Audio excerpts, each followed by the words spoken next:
Hi, and welcome to Freedom Fest TV. I'm Gina Carr, the producer of Freedom Fest TV, and I'm so delighted that you could join us today. We're going to have a lot of fun. We have a fantastic guest, and we're going to get right into that. But let me just tell you that today's program is sponsored by Freedom Fest, and Freedom Fest is a fabulous intellectual buffet of speakers and panels and special events. We're going to have speakers there like Senator Rand Paul, Judge Andrew Napolitano, Governor Gary Johnson, who's running for president, his vice presidential candidate, Bill Weld. So there's going to be incredible. There's over 200 speakers already committed, and we have tons of people signing up. We have extended our room rate for the discounted rooms. So if you can get in and get your reservation right now, those rooms are not going to last much longer. If you use code FFTV, all caps, at freedomfest.com, you can get $100 off your registration. And if you're a student, there are special student rates. So there's all kinds of special deals, special rates. I encourage you to go sign up. Freedom Fest is going to be fantastic this year, as always, but even better because of our special guest who's going to be here with us today, and our MC. Our MC this year and the host of Freedom Fest TV is Terry Brock. Terry is a former chief enterprise blogger at Skype. He's a former editor-in-chief of AT&T's big business blog, award-winning business blog. He's a member of the Speakers Hall of Fame, the International Speakers Hall of Fame, where he speaks about marketing and technology around the world, helping businesses develop stronger relationships through technology. With that, I give you Terry Brock. Well, Gina, thank you very much, and welcome to all of you joining us, whether you're live or will be on recording. We are excited today. I'll tell you, it's going to be really good because if you are interested in what works in business today, we've got just the person for you. His name is Kevin Harrington. Kevin, thanks for joining us today. Harry, such a pleasure to be here. Thank you. And a nice introduction by Gina. She gave a good overview for Freedom Fest. Going to be a lot of fun coming up. Oh, yeah. Absolutely. It'll be good. Well, matter of fact, I got the official introduction. Everything here. I want to put together this guy. You got to get to know this guy. Many of us know him for certain areas. I want to go into some more detail here. He created his first infomercial in 1985. Back then, founding a company called Quantum International, became the president of national media and oversaw the launching of several successful infomercials. So he learned on that what works in infomercial on TV, how to do it, how to make that work. And then after leaving national media in 1994, he formed a joint venture company with a home shopping network, very important there, and co-founded HSN Direct International, served as its chief executive officer and president between 94 and 1998. Many of us know him from his work with Shark Tank, where he and others on the team have helped literally millions of people, business owners and potential entrepreneurs learn about what works and what doesn't work in business. And his book, you got to get this. I'm going to make him tell us a little bit about it. And I just got a few minutes ago, Key Person of Influence. I've gone through it real quickly here already, and this is dynamite. I love it. So, Kevin, it is an honor to have you aboard, sir. Thank you for being here. Terry, it's such a pleasure. You know, I've had a lot of fun. I consider myself a old entrepreneur now, but you know, I actually was one of the co-founders and original board member of the entrepreneurs organization called EO, and originally it was called the Young Entrepreneurs YEO, the Young Entrepreneurs Organization. So we're now in about 45 countries, 150 plus cities. But I've been an entrepreneur for 40 years. I've done hundreds of infomercials, and I've had a ton of fun out there. You know, I joke a little bit, you know, that I got that phone call from Mark Burnett to be on Shark Tank. And, you know, I said, when Mark said, hey, you want to be on the show? I said, Mark, I said, Shark Tank. I said, I'm not so sure. I said, I know what you do to those people on that Survivor Island. I don't know if I want to be on Shark Tank. What is it? Right. So he said, it's a business show. So, but think about that, Terry. What, you know, if you got a phone call and somebody says, you want you on the show called Shark Tank, what if you could, who would have ever thought that was a business show, right? But leave it to Mark Burnett, and he did. So I've had a good run. I did 175 segments on Shark Tank. Wow. Yeah, those are all rerunning now. We run 3 hours a night on CNBC. So it's been an amazing thing. In fact, I just was on the phone today with a follower. I get followings all around the world, but we launched in India recently, Shark Tank. So all the original segments, you know, that I was on are now running down in India. So Excellent. it's a lot of fun. And by the way, it runs all across Asia. So we're probably in about 45 countries right now with Shark Very Tank. good. Well, congratulations. That's great. Yeah. And as I see what you do there, it's really good, not just for the people that are there, but for those watching it, because it's almost like going to business school. I mean, I went to business school. It was the right thing for me at the time, and doing that and get the MBA and all those kind of things. But I find you're doing it in the real world. And while we got you here, I figured, hey, we got you here. Matter of fact, those of you watching this, notice the background. Kevin is so gracious and kind to help us. He is literally in his hotel room right now, getting ready to charge out. He's got to catch a flight and all that, but he said, I'm still going to take time to be with you today. So Kevin, while we got you here, I want to find out, in today's environment, you see people all the time that are doing business. They've got great ideas. Everybody's got a great idea that they want to do, but you have the way of looking at it of what's going to work and what isn't. What do you see that's working particularly well today in today's marketplace? So now I've spent 30 some years now as seen on TV, right? And so, so TV, think about this. TV viewership has been dropping. People are, I've got 2 kids, they don't watch as much TV as I did, right? As you did. In fact, if TV viewership is down by 50%, the normal, tuning into your television screen when you come home from work or whatever, right? So where are they going? They're on their mobile phones. Mobile is huge. The amount, there's billions and billions of mobile phones, but all of these mobile phone apps, there's actually more time spent in apps than there is watching TV today. And so the world of mobile, the world of mobile apps is a huge industry to be following and to be in on. And then this kind of leads me into my the learning curve now over the last few years that digital is also kind of the future in the world of advertising. So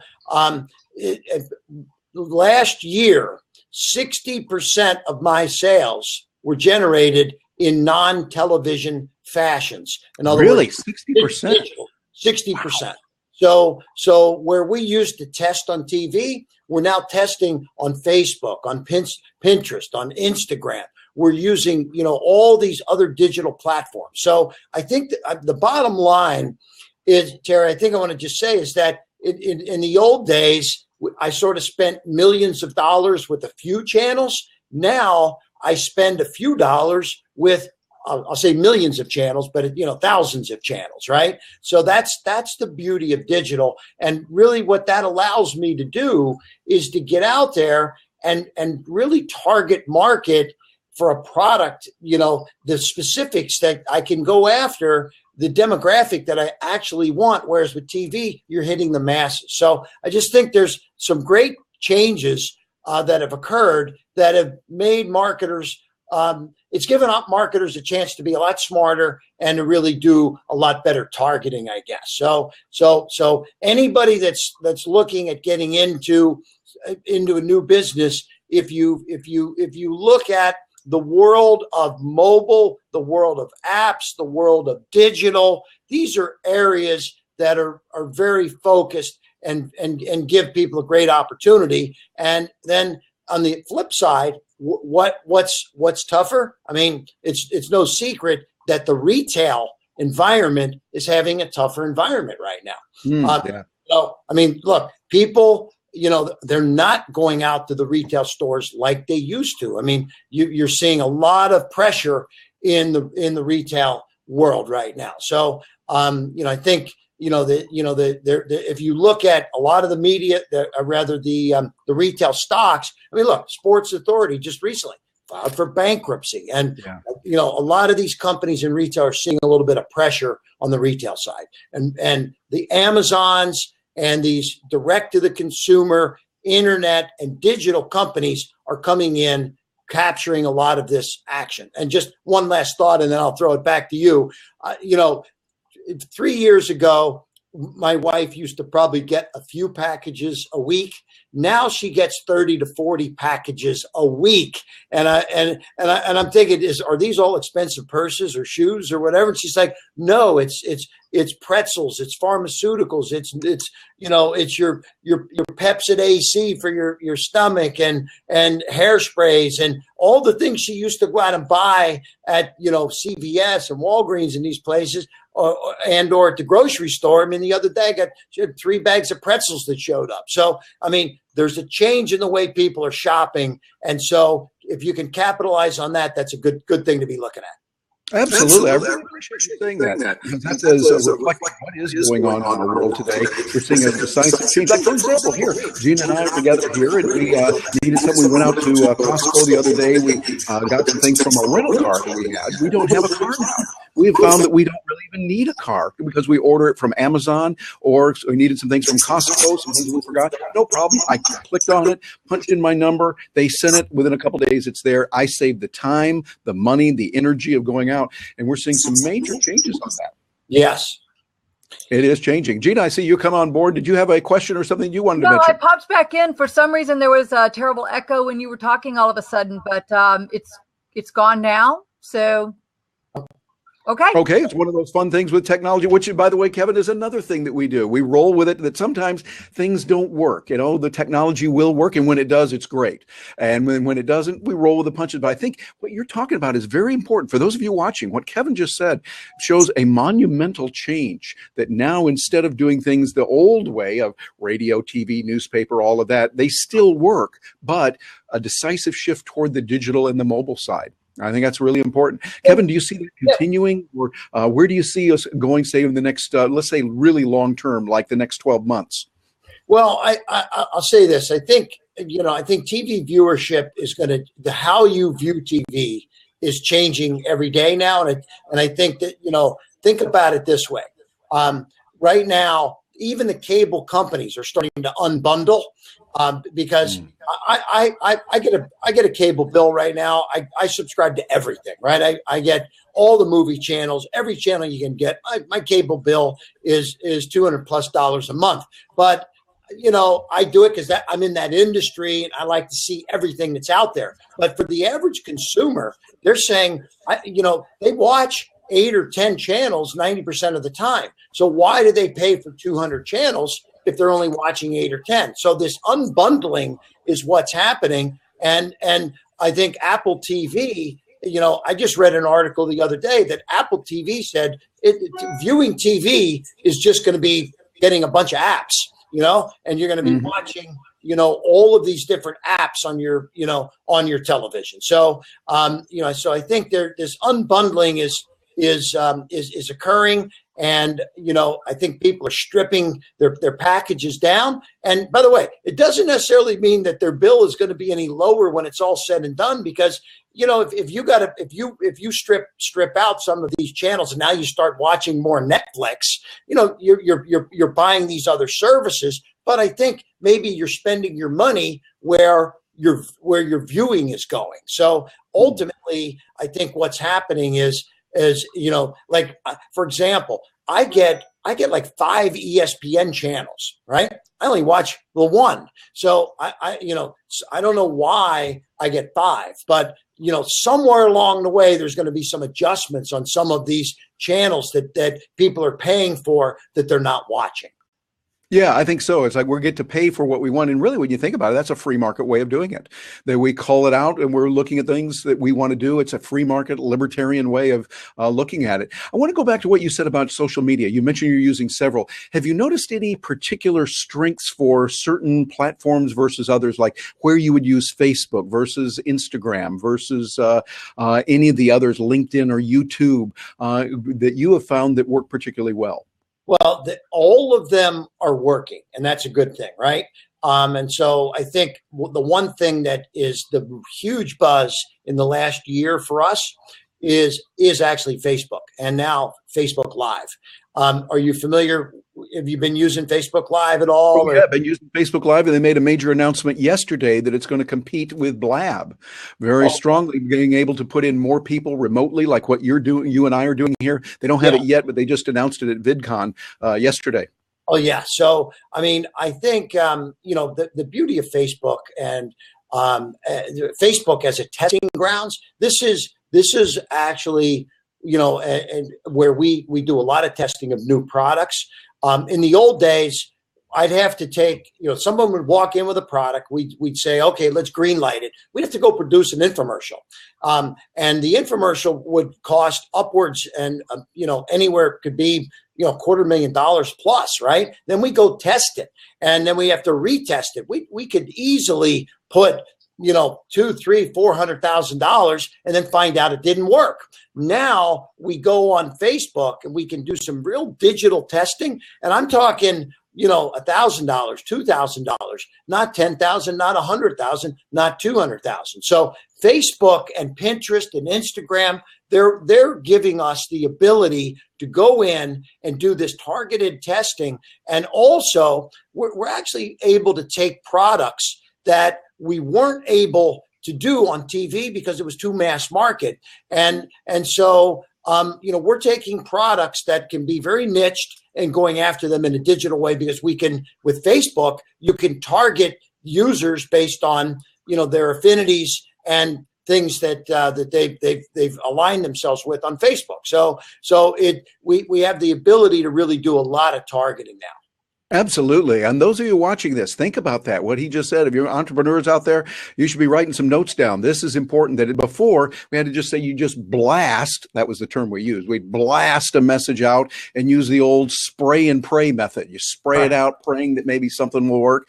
Now, like Kevin just said, you can target. If you wanted to reach all the medical doctors on the north side of Orlando and that had this kind of income, you probably can do that kind of thing. And it's really important. So that leads to my next question I wanted to ask you. What particular skill sets do you think we need to acquire? I'm not talking about just people going to school. I'm talking about all of us who are in the school of life. What kind of skill sets do you see we need to acquire to be successful in today's world of digital media, mobile, and those types of environments?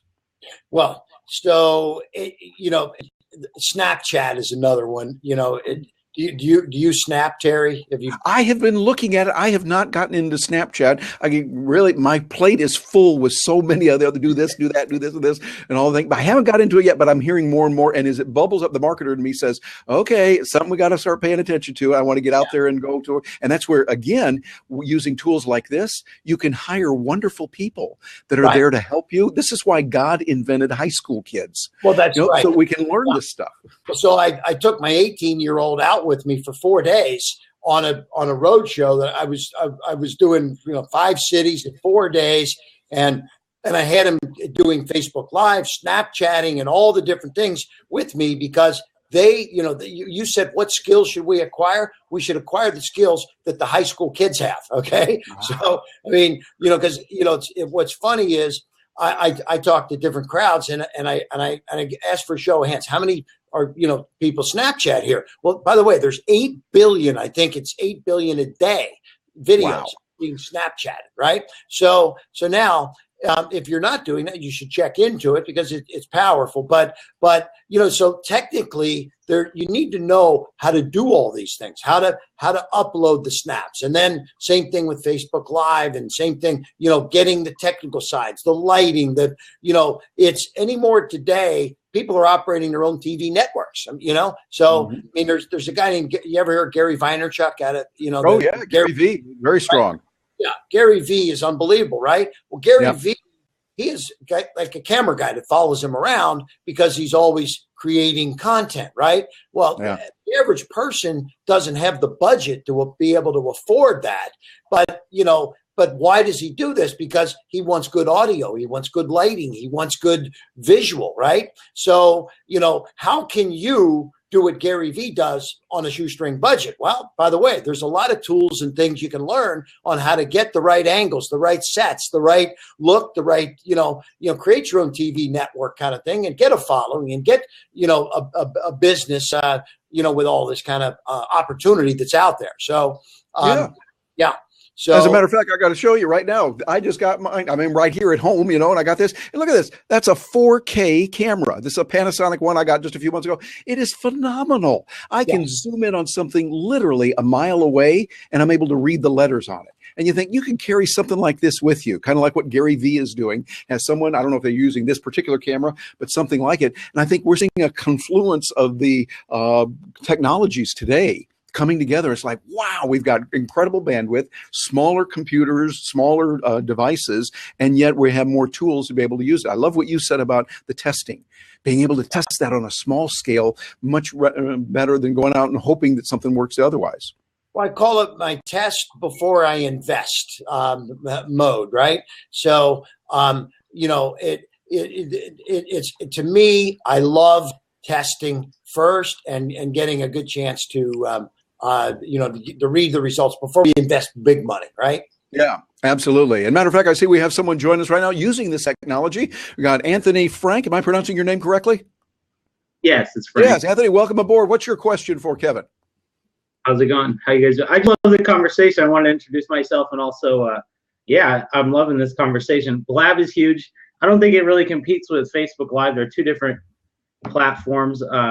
Facebook Live is, like Kevin said, everybody can have their own TV show now, and it's in their palm of their hand on their smartphone. So that's pretty legit. Yeah. Blab is really a community, and that's what's so awesome. People are like you guys, who I'd probably never get to connect with, are here on here, and now we get to all connect. So I'm a big believer in social networking and connection, social connection optimization, right? Reaching people that you might not have met and building relationships with them. So super stoked to be here. Yeah. I think that's very important. Matter of fact, Anthony, I'm going to piggyback on what you just said here and ask Kevin the importance of relationships and how that works in today's world. Kevin, what do you see the relationships in the digital world different from when it was more of an analog world? Well, great example right here. With digital, you're able to bring a mass amount of people. I mean, here we are, three of us on the screen. At one time, you could bring dozens on the screen with different kind of platforms. I do a lot of communicating. In the old days, for me, I did a lot of face-to-face, a lot of meetings, a lot of, you got a product? Okay, people couldn't shoot a video in their house, upload it, send it over to me and have me watch it, or watch it live. They had to, come and sit face-to-face or record it, film it, and send me the VHS tape, right? Or the DVD. But now, with the ease of digital, you can do things live. You can be online live. We could be watching videos live right now. A few years ago, you had to travel. I mean, people would come from Los Angeles all the way to St. Pete, Florida, to pitch me their product, and I in 5 minutes I could tell them, yes or no. But hey, why don't we do it over the internet? And show me the video. Let's do a demo live. And it's almost like a virtual Shark Tank, right? So I do a whole lot of these kind of things. I mean, I say that my mobile phone and my computer is my virtual office, right? In fact, I used to have 500 employees across all different spectrums inside my company. Now I manage hundreds of millions of dollars with less than 10 people. And it's because it's a virtual world. It's a digital world. I love it. Absolutely. Yeah, I think that's the beauty of it. We're doing a lot. Of course, I did when I was working with Skype and got a chance to see the power of that. And now we see we're connecting with people all over. Like, for instance, Anthony, if you don't mind, where are you based today? I'm in Santa Clarita, so out by Magic Mountain, Southern California. Oh, okay. And I'm here like an hour north of LA. His hotel room. And I mean, think about this. For those of you watching this, Kevin is right in his hotel room. He's gracious enough to holler to us. He has to leave in just a moment here. So we're going to be wrapping this up to catch a flight out to California, taking care of some things there. But the potential that is there today is just amazing. But Anthony, any other quick questions before we move on? Oh, before I go, I would just say there's something huge to be said about video. It's the easiest way to communicate with people online. And advertising video is the cheapest thing that's happening right now. Facebook video ads, super cheap. And everybody's just going to fall into suit in there. With Facebook Live now, you're going to get more reach because you're making Facebook Live videos. They're trying to compete for the same attention that live broadcasters have. And it's just a win-win all the way around. So market yourself. Yeah, very, very good point. Anthony, thank you very much for joining us today. We appreciate you stopping by. Hey guys, it was nice to meet you, Yeah, Kevin. buddy. Nice And to Kevin, meet I you. want to follow up on that. I think one of the challenges we have today is we see the great opportunities that are there. I mean, we can do all this. It's real cheap. It's easy. But that means there's also a lot of people all tugging at our heels for attention. So how do you stand out in the crowd of clutter? I mean, clutter before was there were too many billboard signs driving down the road, Burma Shave and all that kind of stuff from way back. Well, now everybody's got a channel and there's really good stuff out there. How do you stand out from the crowd? Well, one of the things I talk about, and I put a book out recently called "Becoming a Key Person of Influence." Right. So, like when right here. Thank you. Okay. So you know Barbara Corcoran from Shark Tank, right? Good friend. She's dynamite, special lady. Do you know how she started? She became a key person of influence in the New York real estate market. You know, one of the things that set her apart, she sued Donald Trump because she sold a piece of property for him. She sued for payment and won. So, she wasn't afraid to go against the big kahuna, Donald Trump, right? So, so that started her down this path of becoming a key person of influence. Then she got a little gig on the Today Show and to talk about real estate when the market turned. So when the market started getting, when the market was crashing, she came on and said, look, let me talk about, how you can survive in a market crash situation. So Barbara Corcoran became a key person of influence. Me, I was the guy doing all these infomercials. I was Tony Little Fitness and Jack LaLanne Juicers. I worked with George Foreman also, right? But people didn't know who Kevin Harrington was. I was putting up the money, financing, producing, and doing all these shows. But Tony Little was becoming famous, and Jack LaLanne was selling all these juicers. But who was Kevin Harrington? Well, finally, my first book I put out, and then it was called Act Now: How I Turn Ideas into $1 Million Products. And that was my first step to becoming a key person of influence in my industry. I used that book to get on radio shows because was low-hanging fruit, right? Talk radio. Well, I got on a dozen, then I got on 30, then I got on 50. All of a sudden, from the comfort of my home, I was doing 100 plus talk radio shows. And then that led to TV shows, and that led to trade journals, and the New York Times did a story, and then boom, Mark Burnett called. So, so you never know how do you put yourself in a position of getting that phone call for that new TV show that's coming out, or that big listing that might, if you're in the real estate business or whatever. So I say that becoming a key person of influence is one of the things that entrepreneurs need to do. And with all of the opportunities with social media right now, you have so many places to pick and choose your fancy that it now is the time. It's much easier today to do this than it was 30 years ago. Absolutely. It's much better today. And we're going to get a chance to see that at Freedom Fest coming up in just a little while. We've got you joining us with some other folks as well. John Mackey of Whole Foods, Steve Forbes will be joining us, and you'll be talking about what is working. And so those of you that are coming to Freedom Fest, and I hope that's everyone watching here, you want to see it. You'll get a chance to see them live and hear some good things about how to work, what is working in business today. And we're going to wind down in just a little bit because Kevin, I know you got to run and catch the flight. But before we do that, Gina Carr has some very important right over here. Notice how we can point and do this almost like a Hollywood Squares thing, Kevin. Have you noticed that? We can do it. It's cool. Gina's got some important words for us. Well, I did want to hear Kevin address the pitch tank. This is a brand new thing we're doing at Freedom Fest this year. It's sort of Freedom Fest version of the Shark Tank. And Kevin, what are your thoughts on this? We're so excited about it. Oh, you know what? I love the fact that pitch tank it's going to be Freedom Fest version of Shark Tank, as you said. So we've got a panel of judges, and I think we've got those judges locked up. I think Steve Forbes is going to be one of those judges. We're going to take pitches from entrepreneurs that have a product, an idea, a business, or a service. And what are they looking for? Cash. Okay. So, but beyond the cash, they're also, I say they're looking for, I say, why do people come on Shark Tank? They're looking for that partnership, that sphere of influence, sort of the Rolodex.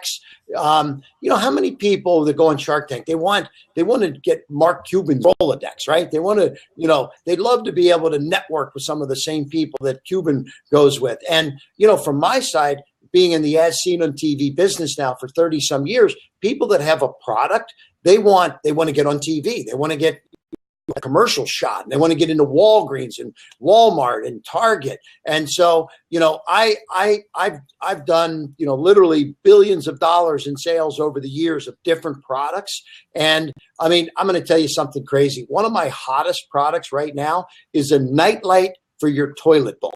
Okay. If you've seen this, it's called Global. And if I told you that 5 months ago, two young entrepreneurs came to me and said, I got a patent on a nightlight for a toilet bowl. And I literally laughed when I first heard about it. But think about it. It's 4 o'clock in the morning. You got to go to the bathroom. You get close to that toilet. It's a motion activated light that lights up your toilet bowl. So now you see it, and it's got 6 colors, and it's got a dimmer switch.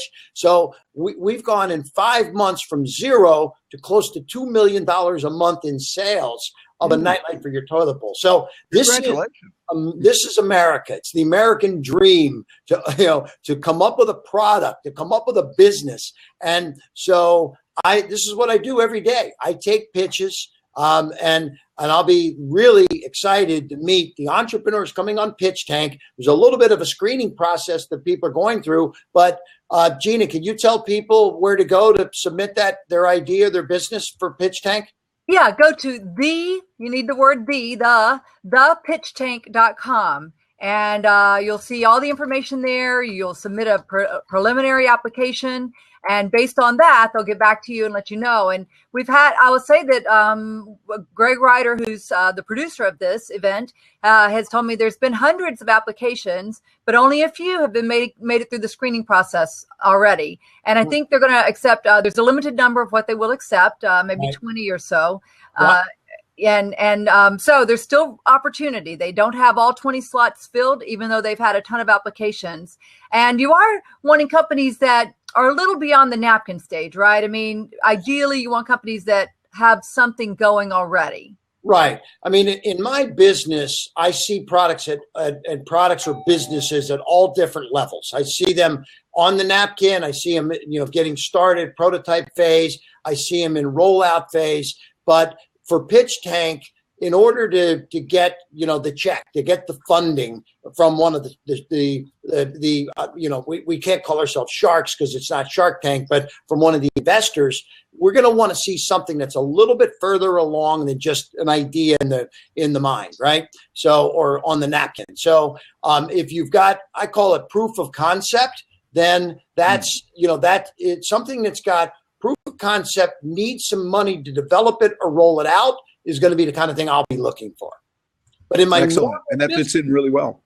Yeah, my normal business, I do still invest in things that are at earlier stages. I don't think we're looking at we just don't want to be looking at 20 early stage things. We want to see some things that are a little bit further developed for Pitch Tank. Absolutely. Yeah. And although the official prize at Pitch Tank is one $25,000 cash prize, the reality is that audience is filled with investors that may be interested in your project. So even if one of the pitch tank people don't invest in it, if you don't win the prize, there's still opportunity that you may get plenty of funding away aside from that, way more than 25,000 even. So talking about that nightlight for your toilet bowl, I do private pitch tanks all over the country, right? I do probably about 50 of them a year.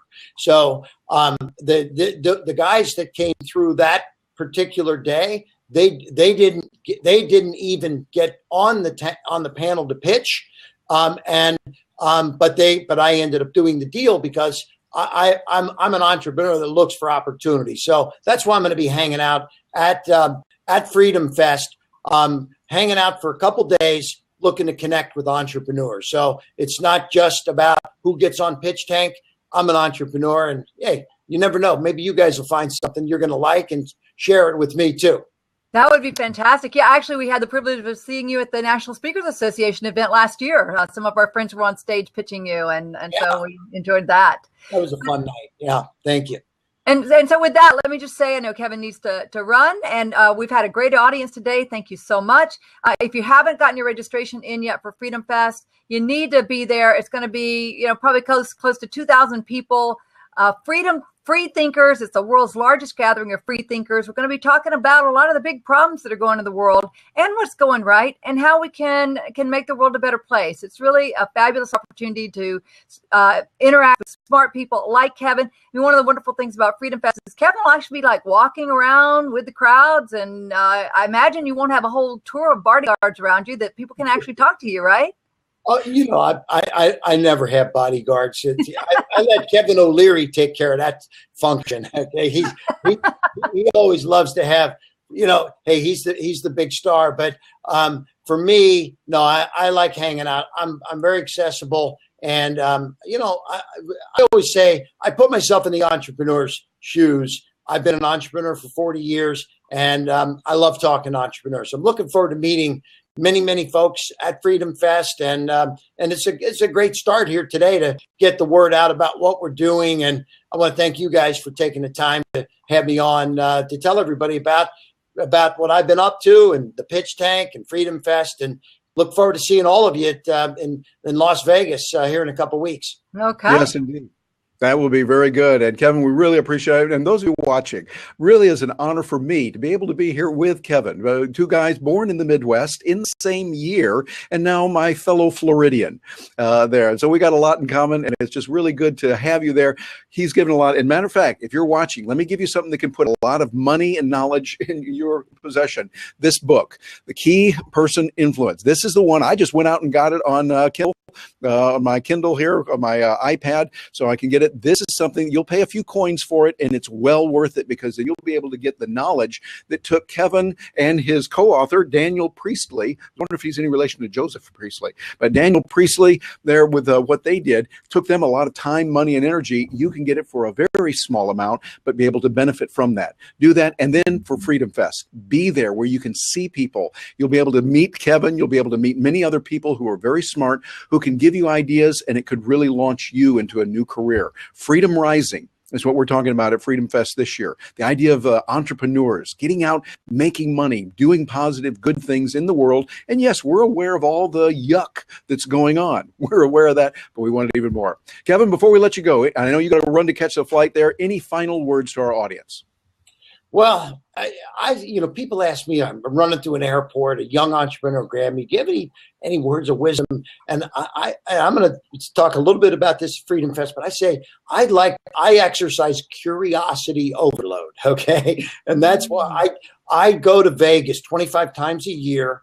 I'm going to be there. I do one called Beauty Pitch with John Paul DeJorio, the founder of Paul Mitchell. We're doing that in July at the Cosmoprof show. Then I'm back and I do the Super Zoo show, which is the pet show. Then I do the Surf Expo, and I do the houseware show, the hardware show. So I exercise my curiosity by going to trade shows, networking with people. That's what got me involved with Freedom Fest. I said I'd never been to Freedom Fest. I'd heard so many great things about it, but exercise curiosity and meet a lot of new people. You create these new relationships that build new business opportunities. And it's every day is a new day. And that's why I say, in my world, not everything I do works. Some things are going to fail. You get up, dust yourself off, go on to the next. But with curiosity and lots of projects, you get a good chance for some of them to become very, very successful. So exercise your curiosity and see me at Freedom Fest. I'm looking forward to anybody out there. Mention the show too, because it's a good way to let me know how we all connected. And again, thank you guys. I'll see you in Florida sometime soon. But 2 thumbs up, Terry and Gina. Thank you guys for having me. It's really a pleasure to be here on your show today. An honor and a pleasure to have you aboard, Kevin. And thank you, all of you joining us right now. We'll look forward to seeing you at Freedom Fest. On behalf of the entire Freedom Fest team, I'm Terry Brock. Thanks for being here. Bye now. Bye-bye.